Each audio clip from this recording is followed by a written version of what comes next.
Kiriman yang ingin saya sampaikan, kiriman daripada pendengar kita bernama Aban.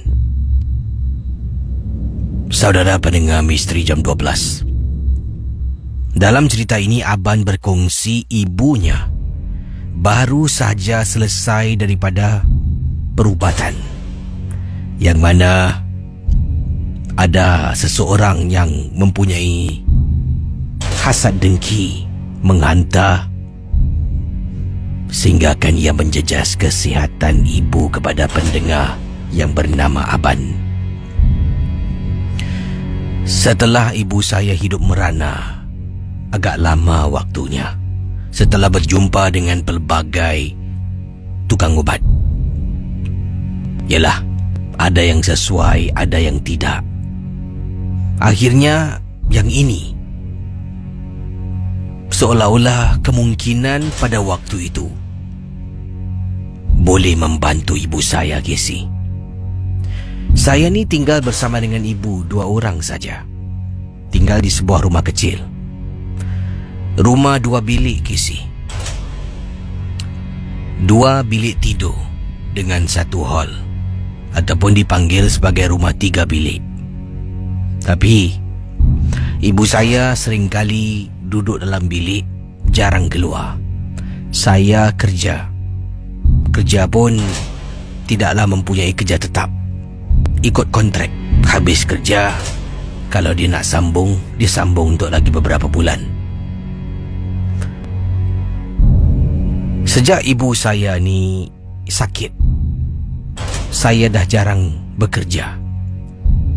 Kalau boleh saya pergi, kalau tak, saya duduk rumah jaga ibu.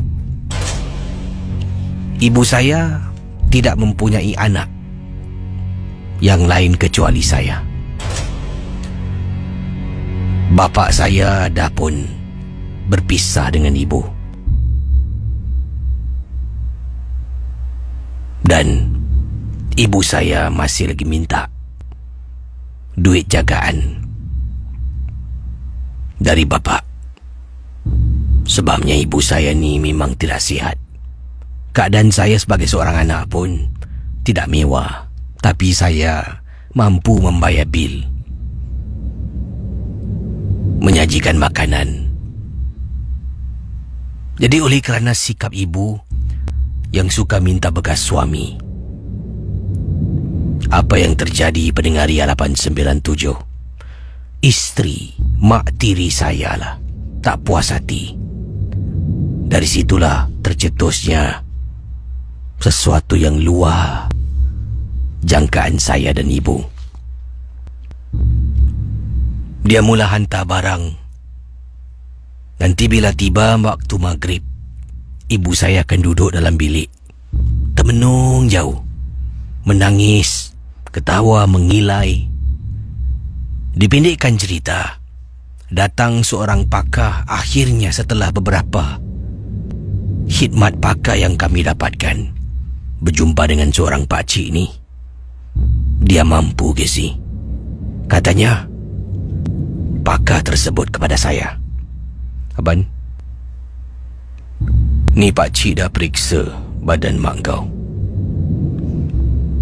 Pakcik rasa dalam tubuh mak kau ada 11 ekor makhluk jin yang duduk dekat dalam. Pakcik tak boleh keluarkan semua dalam serentak. Takut nanti memudaratkan kesihatan mak kau. Paling-paling 1 hari pakcik boleh keluarkan 1 atau 2. Memakan masa. Tapi insyaAllah benda-benda ni akan keluar daripada badan mak kau, ya?" "Betul, Cik. Kita ikhtiar. Kita serahkan segalanya padanya." "Alhamdulillah, Cik, Alhamdulillah." Jadi pendengar Ria 897, pakcik ni mula melakukan rawatan. Rawatan pertama setelah dia dapat kesan berapa banyak jin yang duduk dalam tubuh badan. Casey, dia mula membaca surah-surah ruqyah. Ibu saya yang waktu itu sedang duduk di ruang tamu dengan saya, dengan pakcik ni. Kemudian seolah-olah berubah. Cara dia duduk, cara dia memandang saya dengan pakcik lembut sangat. Pakcik ni terus membaca, baca dan baca. "Hei, siapa engkau? Diamlah, bising, aku nak tengok TV," kata ibu saya dengan penuh kelembutan. "Sudahlah, kau nak mengaji, bukan sekarang. Sekarang aku nak tengok TV." "Hei!" Pakcik itu tetap membaca.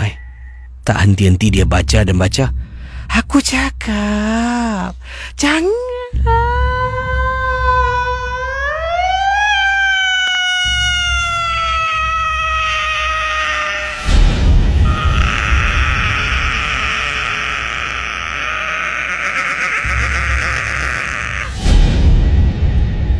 Bayangkan, pada waktu pakcik sedang membaca surah, ibu saya dari bercakap terus dia tarik suara, mulut terngangah kisi.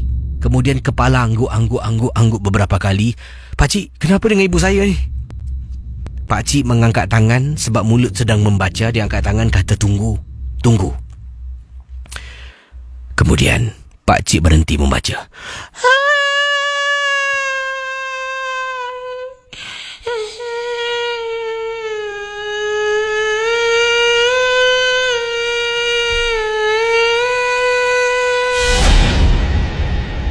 Bila pakcik berbicara dengan makhluk yang menjelma pada waktu itu, dia tak layan.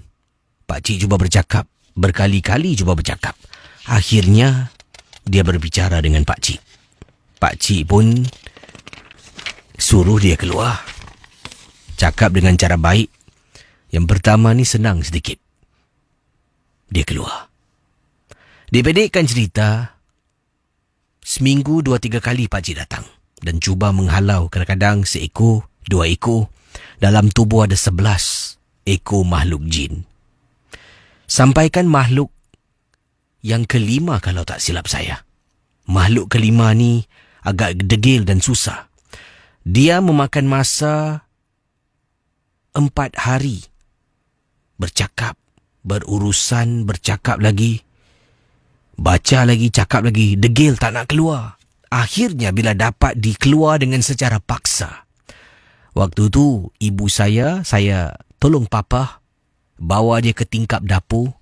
Kemudian pakcik dari belakang membaca surah dan tepuk beberapa kali bahagian belakang ibu saya. Mulut ibu saya sampaikan menghembuskan hawa yang busuk keluar daripada tingkap dapur rumah saya.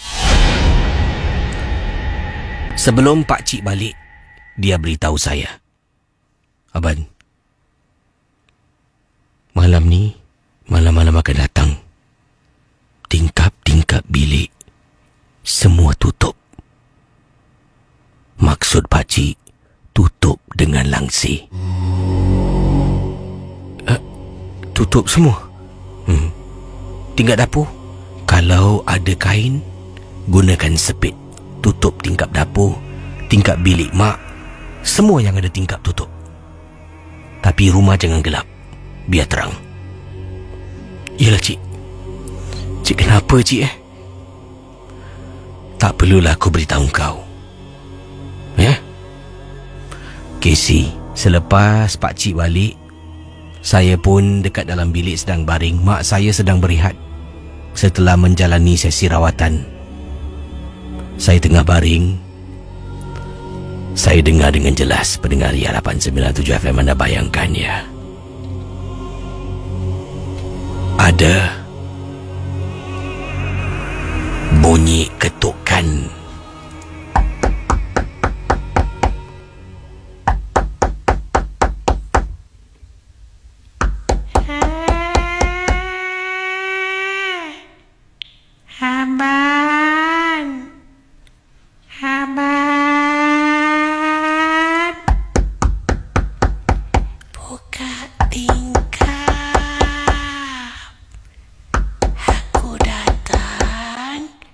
nak jumpa mak kau. Abang.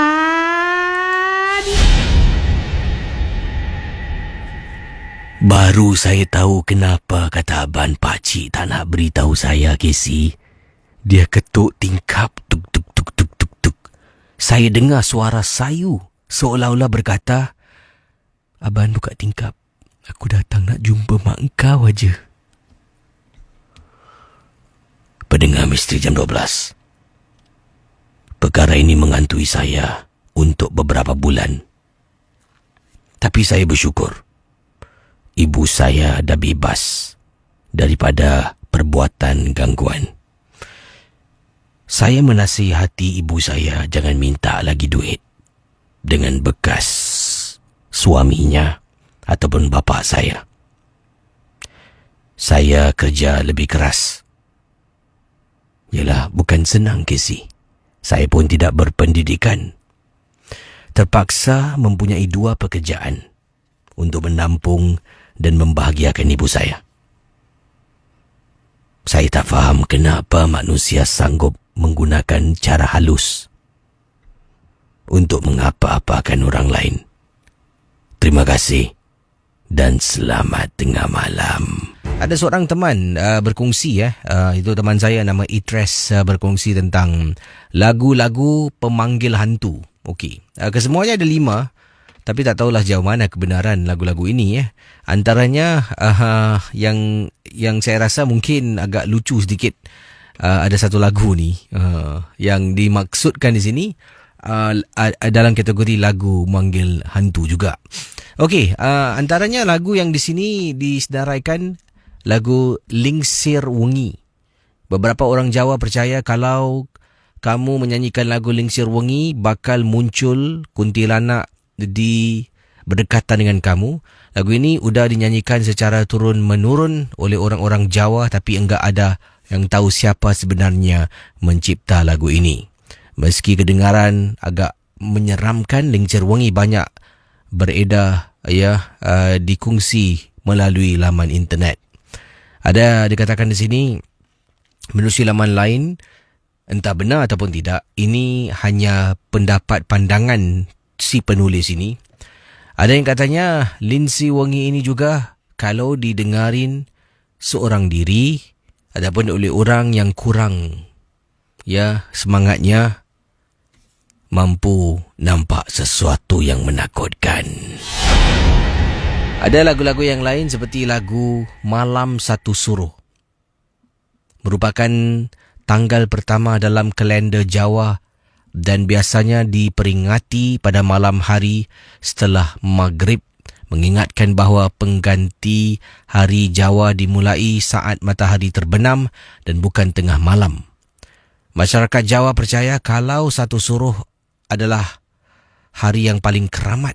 Itulah kenapa lagu Malam Satu Suruh dipercayai sebagai lagu mistik yang bisa memanggil makhluk halus. Juga ada filem yang dilakonkan oleh Suzana kalau tak silap saya. Lagu filemnya yang dipanggil Malam Satu Suruh. Mungkin ada di antara anda dah menonton filem itu. Apa pendapat anda tentang kisah filem Malam Satu Suruh? Saudara, kita akan teruskan bercakap tentang muzik. Ini ada satu lagi kisah yang ingin saya sampaikan dalam Misteri Jam 12. Saudara pendengar Ria 897, saya terima kiriman email. Ini kisah berkenaan dengan lagu. Ini adalah lagu yang dikirimkan pada saya dan saya dikatakan Kisi kalau kalau boleh jangan putarkan lagu ini on air, hanya untuk Kisi dengar dan boleh Kisi nyanyikan semula sedikit lah sebagai contoh kepada para pendengar. Jadi saya akan nyanyikan sedikit apa yang saya dengar tapi tak semua. Bila dengar lagu ni pun agak seram sedikit, meremang bulu roma ya. Jadi apa yang berlaku, pendengar kita yang hanya ingin dikenali sebagai Mel, beliau berkongsi kejadian ini berlaku 5 tahun yang lalu. Waktu itu katanya 5 tahun yang lalu tu setelah nenek meninggal dunia. Tapi sebelum tu katanya nenek saya ni, kata Mel, suka menyanyikan lagu berikut ini untuk cucu-cucunya yang masih kecil. Dia nyanyi untuk cicit, nyanyi kalau yalah datang ke rumah. Dan dalam rumah nenek saya, kata Mel, ada tempat buai, gantung buai budak-budak. Memang tempat gantung tu tak pernah dibuka. Nanti kalau ada cucu atau cicit datang yang masih kecil lah, dia akan gantung tempat buai tu, dia akan letak cucu, dia akan duduk dalam bilik, dia akan menyanyi.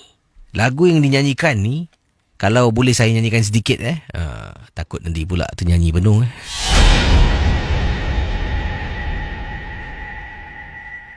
Bunyi dia macam ni. Anda bayangkan dia sedang letakkan cucu ataupun cicitnya di buai, kemudian dia hayun buai tu, dia enjut buai tu sambil dia menyanyi. Ini audio rakaman suara neneknya yang saya tak dibenarkan untuk keudarakan. Saya cuba bunyikan. Dida dida dida da, cucuku kini sudahlah besar, sudahlah besar. Dida dida dida da. Jadi saudara pendengar Ria 897, itu contoh kalau sedang mendengar. Setelah nenek meninggal dunia, lagu itu menghantui kami sekeluarga. Malam-malam tengah tidur, dalam bilik nenek tidak ada orang berani tidur dan take over bilik nenek saya. Semua takut. Tengah duduk dekat ruang tamu sorang-sorang, nanti nampak seolah-olah susuk tubuh arwah sedang duduk dekat atas lantai. Tangan sedang pegang sesuatu di hadapan macam buai. Dengar dengan jelas suara arwah menyanyikan lagu yang sama.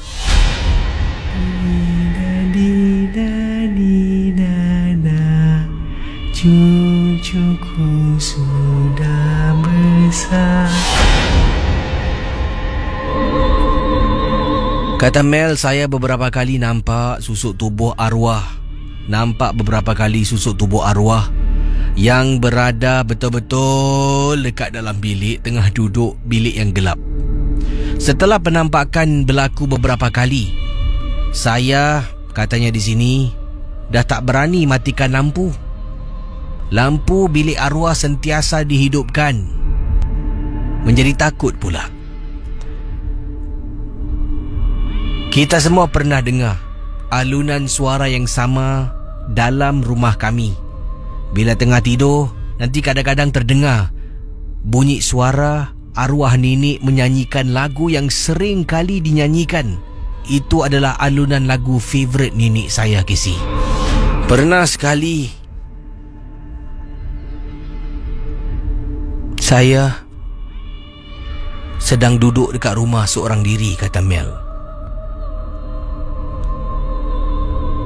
Dekat meja makan, tengah duduk, dining table. Lalu, waktu tu saya rasa macam ada sesuatu dekat bawah meja tau. Saya macam tertendang sesuatu. Apabila saya nak menjenguk dekat bawah, saya nampak seolah-olah serupa macam arwah nenek sedang menyangkung bawah meja. Bila saya berdiri dengan begitu pantas, lutut saya terketuk pada meja sampai naik bengkak. Saya paksa diri saya jalan keluar daripada rumah, berdiri dekat luar dan menantikan ahli keluarga yang lain untuk pulang ke rumah. Gangguan arwah dalam rumah berterusan sebenarnya untuk beberapa bulan. Memang menyeramkan. Sampai ke saat ini, kalau Casey dengar lagu yang saya kirimkan, itulah suara arwah nenek. Tapi Casey tolong jangan putarkan on air. Casey dengar dan Casey cuba nyanyikan. Terima kasih. Selamat tengah malam dari Mel.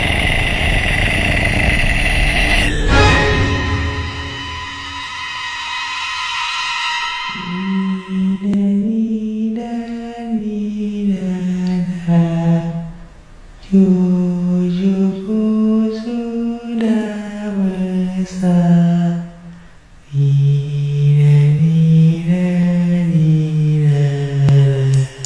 Misteri Jam 12. Kisah-kisah yang anda dengar dalam rancangan nombor 1 radio Misteri Jam 12 hanyalah sekadar satu hiburan sahaja.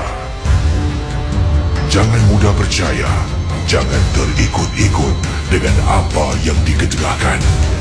Yang pasti, rancangan Misteri Jam 12 hanya sekadar hiburan.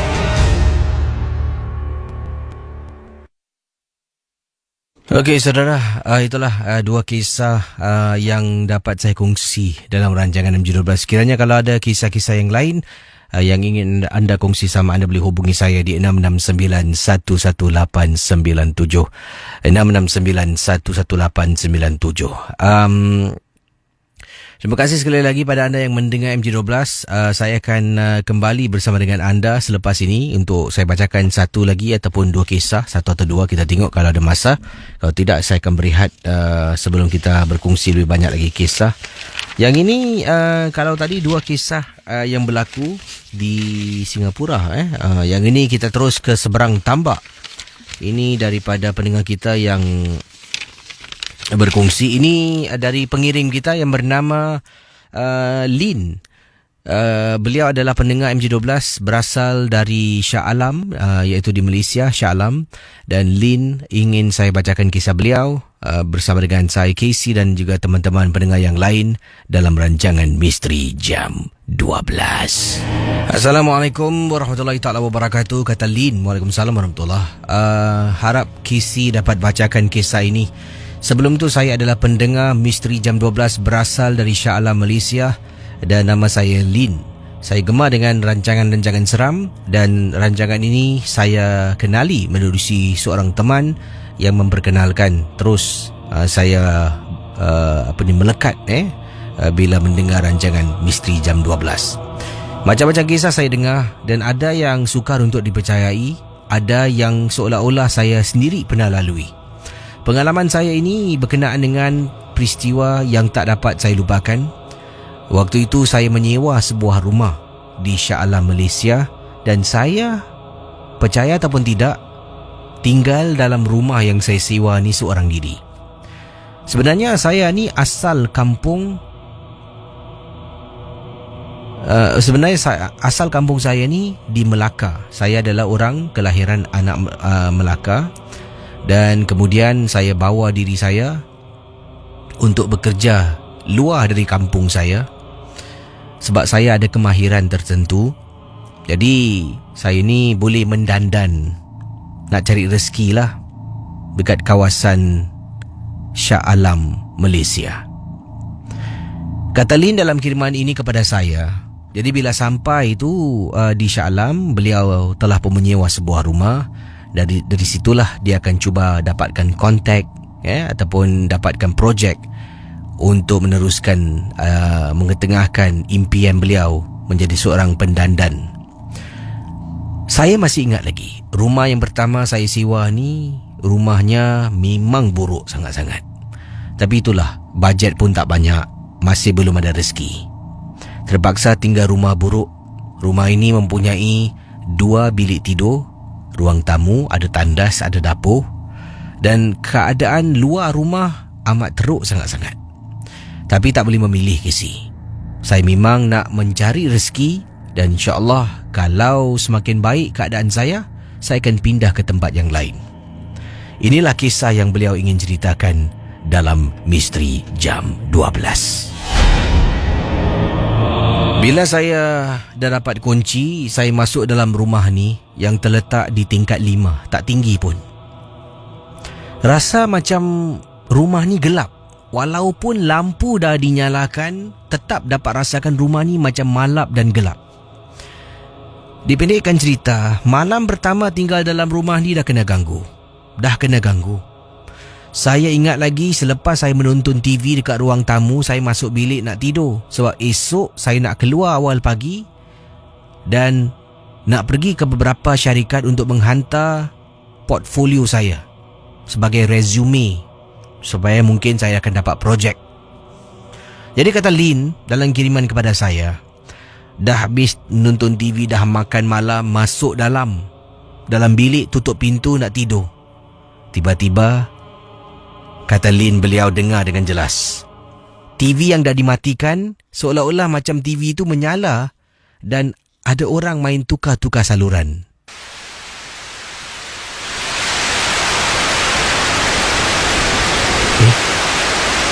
Bunyi apa ni? Kata Lin, bila saya keluar dari bilik, saya nampak televisyen dekat ruang tamu tu menyala, tetapi pada saluran statik, iaitu bintik-bintik hitam putih. Kali terakhir saya tonton pada waktu itu adalah saluran TV3, Casey. Macam mana dia boleh bertukar kepada saluran bintik-bintik? Saya pun matikan TV, masuk dalam balik.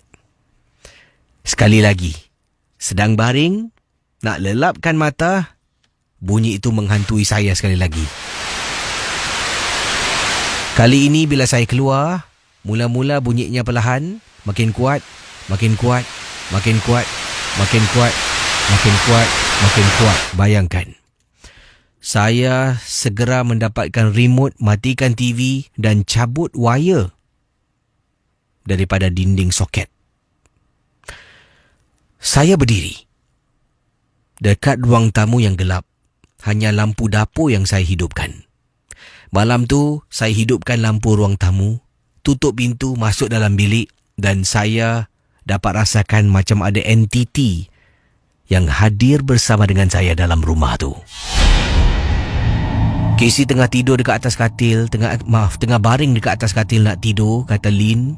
Pintu bilik yang saya tutup dengar bunyi orang cakar, Casey. Beberapa kali bunyi cakaran. Sebab itulah, apabila saya duduk dekat ruang tamu pertama kali masuk dalam rumah ni, saya nampak pintu bilik saya ada bekas cakar.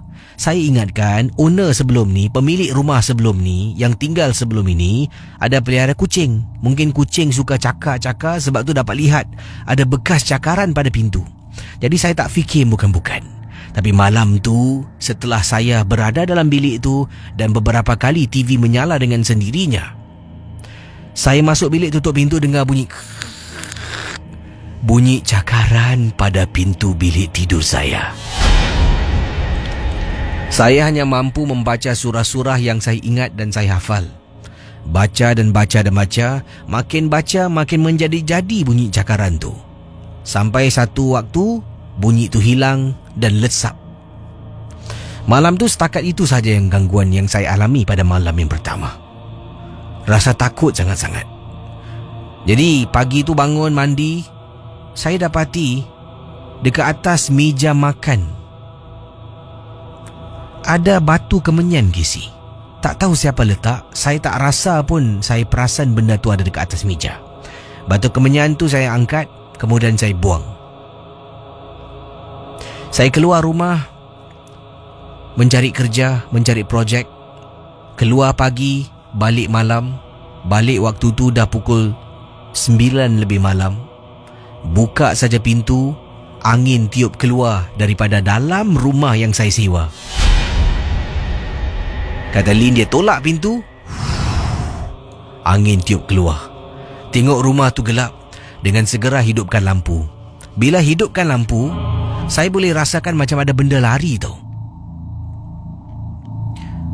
Wah, saya baca cerita ni saya meremang. Saya masuk dalam rumah, tutup pintu, saya hidupkan radio. Seolah-olah ni saya ada teman. Kemudian nak mandi pun takut. Tak apalah, ambil tuala, ambil pakaian, masuk dalam tandas, mandi. Casey, sedang saya mandi, Casey. Hanya Allah yang tahu perasaan saya pada waktu itu. Bayangkan pendengar Ria 897, Lin sedang mandi seorang diri dalam tandas.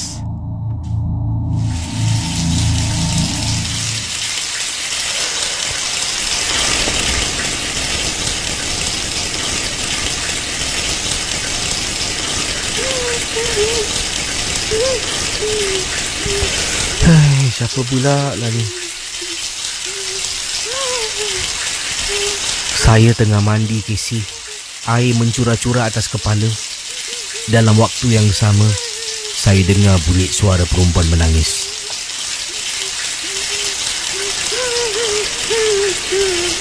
Saya tak boleh bercakap apa-apa. Saya teruskan untuk mandi dengan harapan suara itu akan hilang. Tapi tidak, Casey. Suara itu tetap ada. Hai. Setelah saya habis mandi, saya tutup paip. Ambil tuala, lap badan saya kering.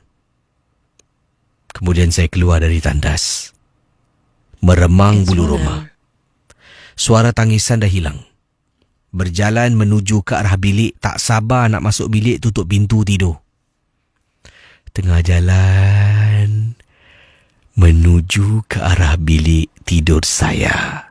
Bayangkan pendengar Ria 897. Kalau anda dalam situasi Lin, bagaimana agaknya?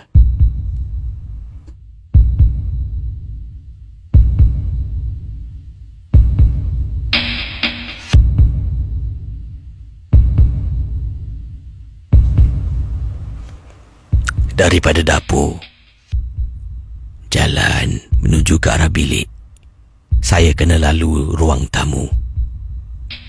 Ruang tamu rumah yang saya sewa. Bau kemenyan. Kisi, saya tak bakar kemenyan. Dan siapalah malam-malam buta bakar kemenyan. Masuk dalam bilik, tutup pintu.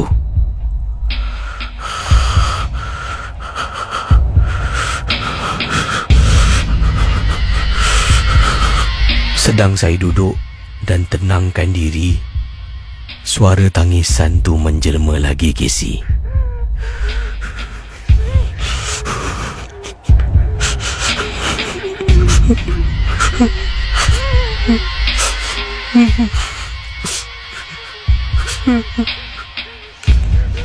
Pendengar Ria 897,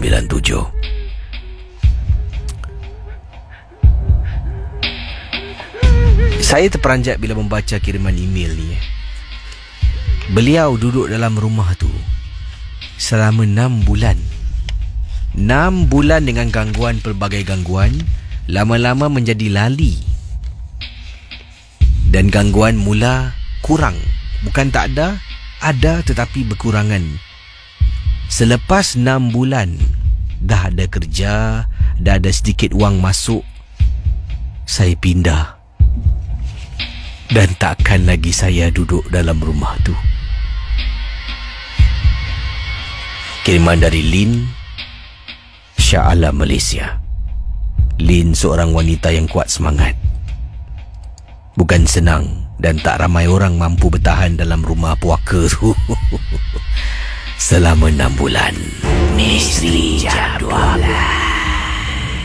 Baik, anda boleh hubungi saya di 669-11897, 669-11897, berkongsi kisah dan kalau boleh kisah anda biar ringkas supaya yang lain juga dapat tembusi bilik siaran untuk berkongsi kisah dalam rancangan Misteri Jam 12. 669-11897 untuk on air berkongsi pengalaman. Jangan telefon nanti nak off air, di masalah dikit kalau anda tak ke udara. Dan yang penting sekali, jangan lupa setiap kisah yang ingin dikongsi sama, kalau mungkin lagi-lagi kisah itu melibatkan seseorang, tidak perlulah kita menyebut-nyebut nama mereka dalam kisah yang ingin anda sampaikan. 669118997. Hello, selamat pagi. Hello. Hello. Hai, selamat pagi. Siapa tu? Saya dekat sini Azri. Azri, ada kisah tentang apa ni? Silakan. Benda ni berlaku kepada kawan saya. Masa tu mereka 2-3 orang tengah bawa motor lah. Bawa motor tapi diorang macam intoxicated, macam mabuk sikit. Jadi mereka Baik, silakan 669118997. Kalau ingin berkongsi kisah boleh hubungi saya. Kalau tidak perlulah anda hubungi. Jangan, mungkin anda yang belum bersiap sedia, tidak perlu hubungi saya. 669118997. Sementara saya nantikan panggilan. Di sini ada kisah yang ingin saya bacakan. Yang ini kisah daripada pendengar kita. Datangnya daripada Saiful. Katanya Ahmad Saiful. Kesi, pernah mendengar kata orang-orang tua supaya jangan mandi laut pada waktu malam. Tapi inilah yang terjadi pada diri saya. Saya ini agak degil dan saya sebenarnya mandi laut pada waktu malam. Waktu itu kami berada di pantai waktu itu kami berada di pantai Changi. Jadi sedang barbecue di tepi pantai. Dan apa yang terjadi, saya pun masuk ke dalam air untuk basahkan badan. Tapi saya, sebelum saya turun ke bawah, saya telah pun ditegur oleh makcik saya. Tanyanya, Saiful, nak pergi mana? Oh, turun bawah lah, mandi kejap. Saiful, malam-malam jangan mandi laut, tak baik. Jadi saya pun cakap, tak baik kenapa pula Dengar je cakap orang, jangan mandi laut malam-malam. Jadi saya pun tidak indahkan nasihat makcik saya. Saya pun turun ke bawah daripada bahagian kawasan barbecue tu, turun dan terus pergi ke tepi pantai. Makin dalam dan saya berendam untuk seketika. Pendengar Misteri Jam 12, apabila saya sedang rendam, badan saya ni, kepala saya masih ada di atas permukaan air. Tubuh saya terapung-apung atas air. Tiba-tiba kaki saya sebelah kiri dengan kanan yang sedang saya gunakan untuk mengapungkan diri saya ni terperangkap dengan sesuatu, membuat saya agak sukar untuk katanya mengapungkan diri saya pada malam yang dimaksudkan. Jadi saya cuba lawan, makin berat. Kaki saya nak menendang sesuatu. Tangan saya yang sedang saya gunakan sebelah kiri dengan kanan untuk tolak air supaya saya dapat terapung di atas air. Saya menggunakan tangan kanan saya untuk mengaup. Ada sesuatu seolah-olah dekat kaki saya. Bila saya tarik, saya sengitkan tubuh saya sedikit, tarik, alangkah terperanjatnya kain putih. Begitu panjang kain putih ada di sekeliling saya, termasuklah dekat bahagian bawah, yang mana waktu itu begitu banyak sampaikan sukar untuk saya mengapungkan diri saya pada malam itu. Jadi saya dapati yang saya ni seolah-olah dah sukar, nak makin tenggelam. Oleh kerana itu saya cuba baringkan diri saya.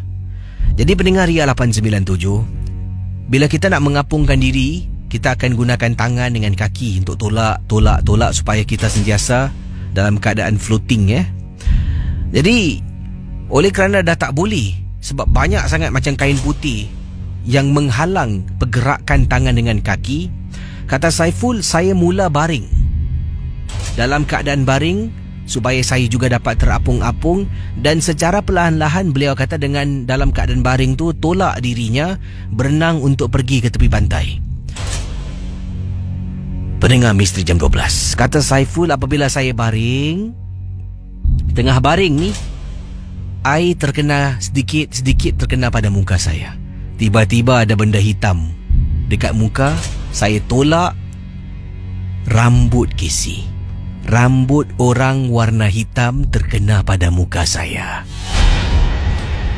Saya pun toleh. Terperanjat saya dapat lihat dalam keadaan yang sama sedang baring macam saya, betul-betul dekat sebelah saya. Rambut tu berkibaran, terapung-apung atas air sambil terkena muka saya beberapa kali. Nasib baik saya dapat kawal perasaan terperanjat saya. Kalau tidak, saya yakin saya lemas. Saya kawal perasaan takut. Saya cuba pusingkan tubuh dengan menolak air. Saya berenang sampai saya dapat rasakan pasir, jejak kaki. Kemudian saya naik ke atas. Tengah jalan sampai atas, saya fikirkan awal tadi kemungkinan saya tidak boleh hidup. Tapi syukur umur saya panjang. Bila naik atas, makcik saya yang tadi nasihatkan saya tegur lagi. Engkau ni aku dah cakap jangan mandi malam-malam, tak bagus. Saya cuma senyum dan angguk-angguk kepala saya saja. Sebenarnya saya dah tahu kenapa tidak dibenarkan mandi laut seorang diri pada waktu malam. Okey, kiriman email dari saya terima dari Sabrina.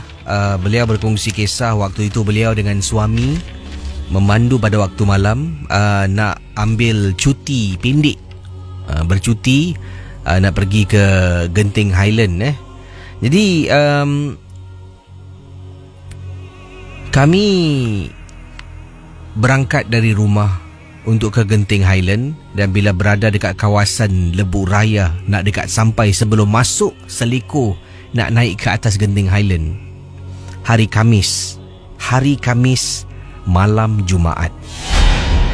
Kata beliau di sini, kalau di Malaysia ni ada bahagian-bahagian negeri Jumaat adalah cuti, Sabtu cuti, hari Ahad adalah hari bekerja.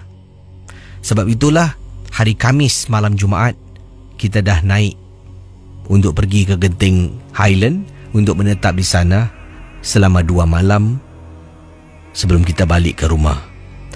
Jadi kata Sabrina, suami saya memandu, saya duduk di sebelah. Bertolak dari rumah kami pada malam itu sekitar jam 9 malam. Selepas balik kerja, kami mandi, kami makan, siap-siapkan pakaian, barulah pergi berdua.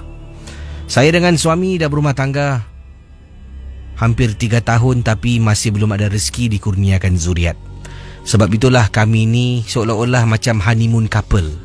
Mana-mana nak pergi seolah-olah macam berdating, kata Sabrina. Bertolak dari rumah sekitar jam 10 malam, 9 lebih 10 malam, menuju ke Genting Highland. Sedang memandu dekat Lebuh Raya, sebelum masuk Seleko kiri. Kalau masuk Seleko kiri, kita dah masuk kawasan untuk mendaki ataupun memandu naik ke Genting Highland. Sebelum tu suami saya dengan saya nampak dekat tepi jalan Seleko ada susuk tubuh seorang wanita sedang berdiri di tepi jalan. Saya dengan suami bukan pertama kali sebenarnya ternampak susuk tubuh itu. Malah sebelum ini pun pernah nampak sekali, tapi lama dahulu. Susuk tubuh ini hanya berdiri di tepi jalan seolah-olah sedang menunggu kereta. Kemungkinan susuk tubuh inilah penyebab berlakunya banyak kemalangan-kemalangan jalan raya. Kenapa agaknya, kata Sabrina? Sebabnya dekat Lebuh Raya ni, Casey, mereka yang memandu kenderaan walaupun had kelajuan ditetapkan pada 110 km sejam, kebanyakan pemandu ni nak cepat. Ada yang pandu sampai 150, 160 sampai 200 km sejam pun ada. Jadi dalam keadaan memandu dengan kelajuan yang begitu tinggi, bila ternampak sesuatu dekat tepi, walaupun hanya untuk beberapa saat kita toleh untuk tengok seketika, oleh kerana terlampau laju, kemungkinan ia boleh membuat seseorang itu hilang kawalan kenderaan. Maka itu berlakulah kemalangan jalan raya. Saya dengan suami, tak silap waktu itu dah kali kedua kita nampak. Sebelum ini agak lama dahulu pernah nampak susuk tubuh yang sama. Baru kita masuk Seleko untuk naik ke atas Genting Highland. Pendengar Misteri Jam 12. Pandu punya pandu sampai dekat atas ada kawasan untuk beli makanan. Suami saya berhentikan kenderaannya di sebuah kedai kopi nasi kandar untuk pergi tandas dan membeli makanan untuk bawa naik ke atas hotel kami. Saya tak nak pergi tandas. Saya ni, kata Sabrina, seorang yang penggeli. Jadi suami lepaskan hajatnya dulu. Saya duduk dalam kereta sambil saya bermain dengan handphone ataupun telefon bimbit saya. Tengah duduk main handphone, tiba-tiba pada satu sudut di belakang sebuah bangunan kelihatan macam susuk tubuh yang sama. Daripada mata pandang handphone, fokus saya terus bertukar memandang ke arah belakang bangunan, kata Sabrina, yang mana awal tadi saya ternampak seolah-olah susuk tubuh yang sama berada di sana. Selang beberapa minit, suami pun kembali duduk dengan saya dalam kereta, dah pun ambil makanan. Kami pun keluar daripada tempat letak kereta dan pandu naik ke atas.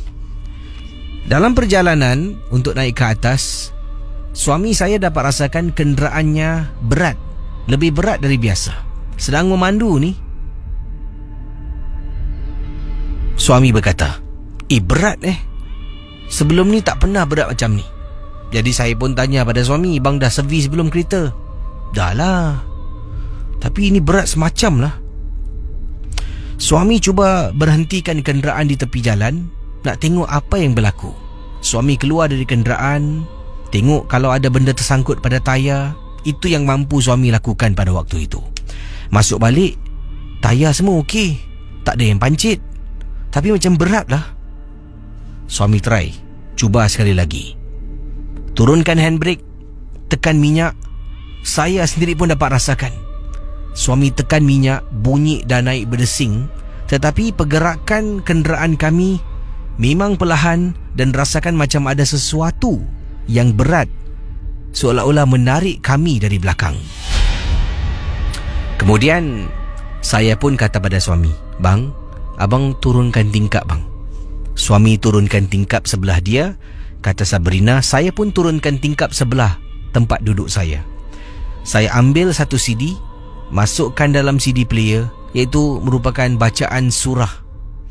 Saya play surah Ayatul Kursi. Saya buka suaranya kuat sedikit. Suami cuba memandu. Bila memandu makin lama, makin ringan, dan keadaan kenderaan kembali seperti sedia kala. Bayangkan Casey. Suami lalu kata, dah okey lah. Sedap sikit ni. Kemudian saya tengok suami. Suami baru perasan, hanya bila selepas saya putarkan bacaan CD surah-surah suci, kenderaan yang berat menjadi ringan. Perlahan-lahan kami naik ke atas dan akhirnya syukur Alhamdulillah, kata Sabrina, kami selamat sampai ke hotel kami di Genting Highland. Misteri Jam 12. Itu antara kisah yang dapat saya kongsi sama. Yang lain boleh cuba tembusi bilik siaran di 669-11897. Terima kasih pada pendengar-pendengar yang sedang memantau Facebook Ria, Facebook DJ KC. Ramai sebenarnya yang sedang mendengar rancangan Misteri Jam 12 dari Singapura ke Malaysia. Ada juga dari Kepulauan Riau, dari Brunei Darussalam, di UK. Antaranya yang ini kita ada teman kita bernama siapa ni? Ini dia. Kak Jenny Jenap. Wah, nama glamour. Jenny Jenap katanya, "Hi Casey, listening all the way from San Francisco. Malam ni kisah memang seram. Tadi nak masuk tandas pun takut. Walaupun dekat sini petang, Casey. Mendengar MJ12 seorang diri dalam rumah mampu membuat meremang bulu roma, walaupun di sini waktunya petang. Katanya di sini waktu petang. Okey. Yang ini kiriman daripada pendengar kita. Siapa lagi ni? Katanya Casey. Kisah malam ni saya ingatkan, saya berani mendengarnya selepas Casey berehat sekian lama.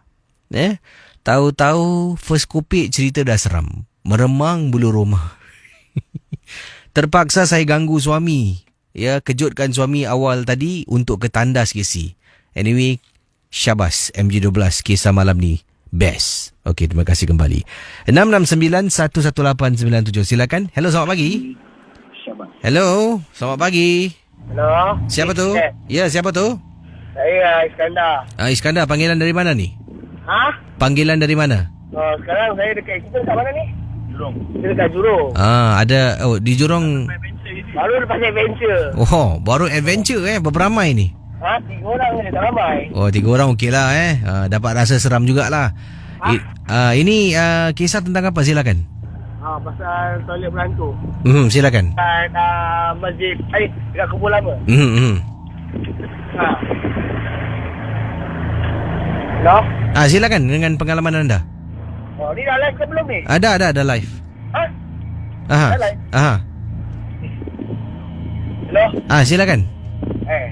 Jangan tengah driving kita jap. Jap.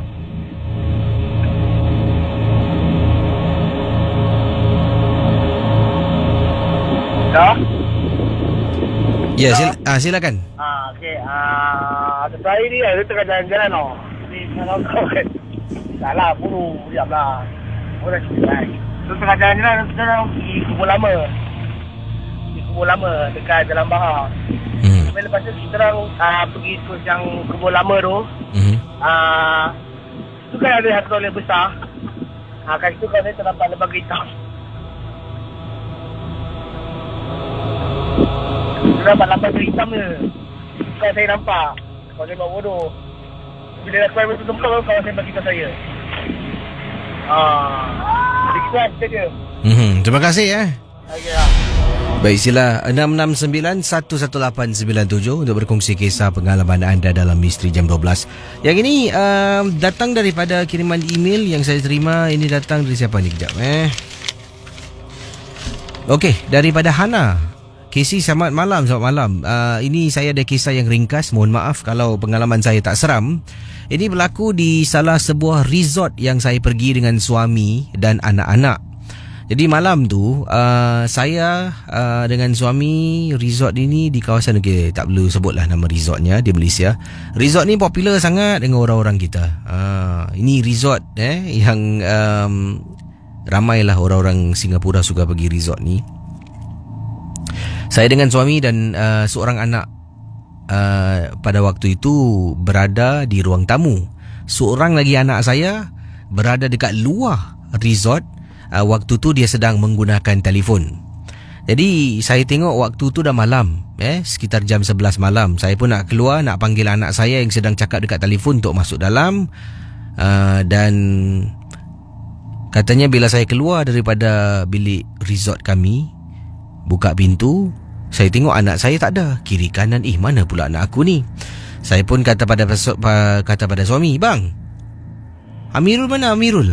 Tadi kan dia keluar telefon. Tak ada bang kat luar. Abang tunggu kejap Saya pun sarung selipar, saya keluar cari anak saya. Dari jauh saya dapat lihat anak saya jalan masuk dekat kawasan agak semak samun. Jadi saya nampak anak saya, susuk tubuh anak saya panggil, Mirul. Anak saya tak indahkan saya. Jalan terus saya ikut sampaikan saya sendiri hampir masuk dekat semak samun. Tiba-tiba dari belakang saya dengar suara orang, "Mama, nak pergi mana tu?" Apabila saya toleh, saya nampak anak saya Amirul sedang panggil saya dari jarak jauh. Saya terperanjat, katanya di sini. Terperanjat. Saya menghampiri anak saya. Kemudian saya tanya pada anak saya, tadi dia pergi mana? Dia pun beritahu yang dia tadi pergi ke reception sekejap untuk ambil sesuatu. Kemudian saya toleh balik dekat semak samun. Anak saya tengok saya, tanya, "Mama nak pergi mana tadi?" "Tak ada, Mama nampak tadi lelaki tu macam kau jalan. Mama ikutlah dari belakang, panggil-panggil kau tak dengar." Tapi Casey, siapa yang nak masuk semak samun pukul 11 malam, Casey? Nasib baiklah anak saya nampak saya sebelum saya masuk lebih dalam. Kalau tak tahulah apa berlaku dengan saya. Mohon maaf Casey kalau kisahnya ringkas dan tak seram. Tapi itulah pengalaman misteri yang berlaku pada saya. Terima kasih dan selamat tengah malam. Okey, sila hubungi saya 669-11897. Hello, selamat pagi. Halo, Keshe, apa khabar? Assalamualaikum. Oh ya, Waalaikumsalam Pak Radin Pak Radin ya. Kehadiran kamu ke Misteri jam 12 ya. Ya, terima kasih Pak Radin. Ya, ini Pak Radin nak kasih tahu ada satu kronik kes, boleh tak? Ya, silakan Pak Radin. Ini Pak Radin cakap satu, kadang-kadang malang tak berbau. Ini kisah loving couple yang selalu .com perang Dayak. Itu pasal kesi manusia ni mengganggu ketenteraman awam ni adalah satu yang akan membuat satu dendaman tak kejahatan kepada jiran-jiran. You can create trouble, but dalam you create trouble, you cause public nuisance to your neighbor, you see? Ini pasal Pak Lin cakap, kalau untuk rumah tangga, kalau nak berperandaian bergaduh, janganlah sampai kau depan rumah, kau bekerja ke, kau berpukul, terpekik terlolong depan jiran. Kesi cakap satu, Pak Lin cakap ikhlas ni. Setiap pergaduhan Casey, kita tinggal dekat masyarakat Singapura. Masyarakat ni ada racial harmony kan. That's why kita mesti nak ada bertolak ansur, berada peri kemanusiaan. Ini Pak Ditakat satu cerita di mana bloknya terjadi kes kronik yang teramat sangat. Ini ada satu Casey. Suami isteri, ada masa kadang-kadang diorang ada satu kes nonsense yang teramat sangat. Diorang bergaduh tak menjadi tempat. Kadang-kadang ada masa polis tiap kali pas sampai neighbor naik call polis. Every now and then neighbor akan telefon polis. Pasal apa? Kos public nuisance. Cuba macam Casey. Kalau hari-hari orang bergaduh depan rumah Casey, kes banyak kadang-kadang kalau Casey tak call polis, ada neighbor depan-depan hujung akan telefon. Because kan diorang takut any kes chaotic ke, atau kes takut orang kata wife beater ke, atau terjadi kecelakaan teramat sangat kepada isteri ke, atau kepada anak bini. Yang setiap kali Casey percaya tak, ini satu blok yang kronik, dia polis datang hari-hari dalam 24 kali lah. Sekali datang gini sampai polis dan naik jelah dekat itu neighborhood. Tapi ni pada tak nak sebut satu terjadi. Tapi tanpa kita sedar Casey, kalau kita ibarat selalu membuat ona duri yang teramat sangat, orang kata, maka terjadilah satu BM yang teramat sangat. BM tu apa tahu? blackmagic.com.chronicles. Apa terjadi? Kau bergaduh, kau begini, akhirnya kau menyakit kata jiran. Dia berpekik, dia bergaduh, kadang lempar, kadang terpekik, kadang-kadang suami tendang pintu. Ini satu kes kronik pula. Kalau seorang isteri, janganlah kau kahwin suami yang .com dah otak sangat. Kadang-kadang bila balik malam, bila Pak Din ubat nikah, tapi lepas tu couple ni dah berbaik lepas pada ubat. Bila balik malam, lambat aja orang kata buka pintu. Kata tak apa tak? Dia terajang pintu lah. Dan terajang pintu, jiran tak boleh tidur. Sampai satu jiran komplain sama saya lah. Waktu selepas saya bantu keluarga ni, dia kata Pak Radin, setiap kali kita tak boleh tidur. Tengok tak? Ada manusia ni, sometimes human being human being kita tak boleh salah human. Sometimes human, when orang dah datang manners, they are worse than animal, you see? So sometimes human are cruel more than animal. At least animal tak ada otak. Ini manusia ada otak, kau fikir macam mana dan macam house call, macam rumah kita tu like nobody business pula. Ini kan kita tinggal berjiran. Kadang kata jauh lah Casey. Kalau berjiran, Casey percaya tak? Kalau kita berjiran, jiran kita kadang-kadang pas pintu aja kita sensitif, you know. Human being ada certain hypersensitive hidden. That's why dua tempat janganlah bermusuh. Tempat yang you akan kerja, kau nak tengok muka .com dah orang tu siang malam. Dan lagi satu tempat jiran, dan kau nak tengok muka .com jiran kau hari-hari. Tapi akhirnya terjadi apa tahu Casey? Pak Dia cakap keadaan kemalangan akhlak diorang yang begitu jahil dan begitu zalim, sampai begitu tak menggunakan akal minda yang bijak, tak mempedulikan jiran-jiran, terjadilah porak-peranda yang teramat sangat. Pasal apa tu Kasih? Ini couple ni dia tinggal dengan mak dia. Sampai mak dia pun kadang menangis, makan hati buram jantung. Apalah aku dapat anak perempuan aku kahwin anak menantu, bukan anak menantu. Dan macam skos, macam perantu pula. Tapi akhirnya betul-betul disampuk hantu Kasih. Oleh gara-gara orang dah tak sanggup, orang terpaksa, orang kata tahulah manusia, I can get you by hook, I cannot get you out of the HDB, aku buatlah sesuatu. Ini kadang-kadang, you know when your enemy, orang don't like you, they'll become Mr. Silent. They will become a silent killer. Macam James Bond punya apa, gun, a silencer. When you kill, you shot, but there's no voice. But you're Terminator, you see. No sounds on the bullet, but that is called a silencer killer. Macam James Bond is my name kan. Jadi apa nak buat? Terjadilah. Jadi kebetulan yang pura-peranda ni, ibu dia ni adalah kawan kepada Pak Raden punya apa tahu, kakak dia lah. Jadi dia mengadu dengan Pak Raden, ibu dia yang tinggal yang begitu malang. Ibu nak sayang, sedih aku ibu, kenapa kau dapat anak menantu, anak perempuan kau gini, anak menantu kau pun dot kepala angin pula. Jadi apa terjadi? Akhirnya orang kata kedua-dua orang kata anak perempuan dia dan anak menantu dia kasi kena penyakit histeria. Dan dah jadi setiap malam orang kata macam usahawan, dan setiap malam kadang-kadang dah jadi macam demam kura-kura, tak apa kasi. Dan jadi macam apa, bila malam aja temperature dia naik orang kata. Dan normal temperature human is 98.4. Tapi dia punya dah low, more than that. Maknanya tapi bila dia pergi doktor dia pergi klinik, suddenly aja 98.4 punya temperature of a human body tu, orang kata tu yang naik tu dah turun normal. Tapi bila dia balik aja ke rumah, naik balik temperature tu. Itu pasal kasi unseen force. Kalau orang bikin sihir kita kasi tanda-tanda kita temperature of the body system of the hormones akan naik. Daripada itu kepanasan tu sebab apa tahu? Rohani kita tak boleh angkat. Ada alam sihir yang mengganggu rohani. Sihir ni kasi mengganggu ketenteraman rohani kasi. Itu pasal diperlu kita solat. You think about God, Allah God power is great, you see. Jadi kalau kita tak ada shield dengan godly punya power, habislah. Tapi Pak Din tak sapati. Dia cakap Pak Din tolong Pak Din, saya tinggal di blok Sipulan dekat sini-sinilah .com.etc. Jadi apa nak buat? Pak Din kasih tahu dengan dia, oh saya pernah dengar juga ada neighbor dekat saya, dia tahu ni blok. Rupanya awak punya anak perempuan kahwin dengan lelaki orang kata .com.keparat. Orang kata bukan dia keparat, setan keparat yang ganggu dia. Manusia ni sebenarnya baik kasi, but the devil is the one that penetrate become orang nonsense ni. Alamak, hanya betul lah nonsense lah devil ni. Jadi apa terjadi? Pak Din datang balik malam, dua dah semua diam rumah. Tapi dan diam tu bukan dia bergaduh, bukan dia orang nak berdamai. Diorang masing-masing dalam kesakitan kasi. Jadi Pak Din datang, Pak Din cakap, kenapa korang diorang ini? Dia Pak Din anak saya yang gini. Tapi jiran-jiran semua nampak gembira. Tapi jiran ni kadang-kadang ada .com, kepo juga. Bila Pak Din datang, sekali orang kata, dia kata, ni mana pergi orang ni? Orang kata, datang ni. Awak datang kenapa? Orang kata, nak tengok jiran yang nonsen. Kita berjiran tu, naik gila kita dibuatnya. Kerana hari siang malam bergaduh untuk pintu. Sampai bila kita nak tidur, tak ada peace of mind. Tapi akhirnya Pak Din cakap, tak adalah. Saya cuma nak tengok diorang. Pak Din pura-pura cakap apa tahu, bukan apa, kita sengaja nak pakai reverse psychology. Pak Din cakap tadi saya kenal keluarga dia orang, cuma nak tengok je, tanya khabar. Tapi bila Pak Din masuk, kedua-duanya kena penyakit histeria, penyakit apa tahu, hidup segan mati tak mau.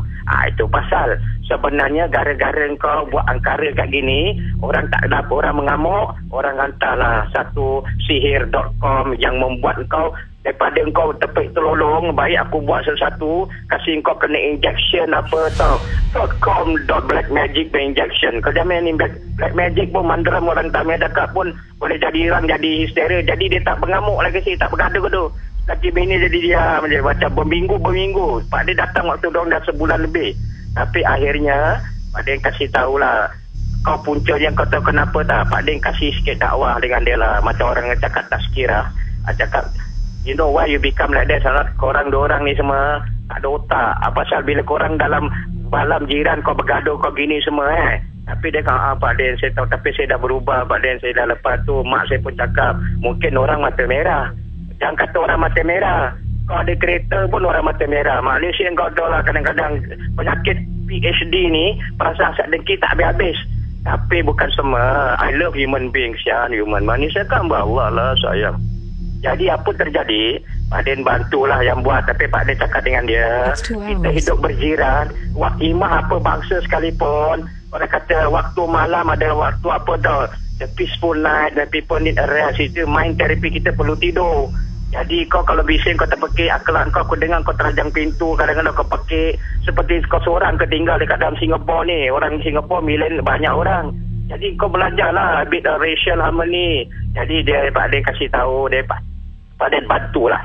Tapi Alhamdulillah lepas tu kes kawan dapat diobat dan mereka menjadi suami isteri yang baik. Itu pasal kadang-kadang Casey, dalam hidup kita manusia ni, kita tak dapat tolong orang melalui duit. You cannot help people with money, help people with smile. You cannot help people with smile. Kalau orang susah, kita bantu. Jadi Pak Din dapat settle kronikal dan akhirnya mereka semua jiran-jiran mungkin happy. Dan Pak Din feedback pada mak dia yang ni, Pak Din terima kasih Pak Din, anak saya dua-dua kadang-kadang dah malam tutup pintu buka pelan-pelan dan dah tak ada gaduh-gaduh dan mereka gembira.